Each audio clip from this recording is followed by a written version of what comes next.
Willie is a brand. I take all the risk and there's still no money. We need more output. You could write. My school stories? Yes, that could be Willie's next novel. Are you writing for him too? Yes. He's made you one of his ghosts already. Colette's a very inspiring person. She was very much a rule breaker, very much ahead of her time, and just a brilliant writer. She was essentially writing books that her husband claimed credit for. So the film is really about seeing how this woman gets out from under this giant male ego.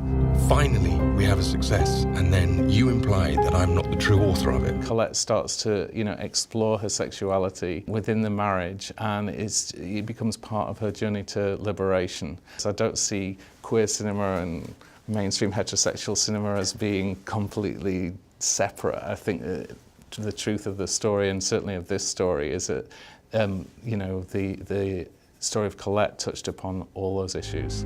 You've done something important. All those young girls, we've given them a voice. You should own up to it. Different societies had different degrees of permissiveness. If you look at Victorian London at this time, it was much more repressive. And certainly if you look at the story of Oscar Wilde, a lot of his friends said go to Paris, because it was understood that in Paris there was just a lot more freedom for people who were different, and a lot more sort of it was a time where sort of sexual expression was celebrated for a brief moment in time. Colette is very public about her explorations of sexuality and actually performs at the Moulin Rouge with her girlfriend Missy, and when they kiss it causes a riot. So there's a sense of that's their Icarus moment, that they get very close to the sun at that point, and it's too much for the people of the time to accept. The hand that holds the pen writes history.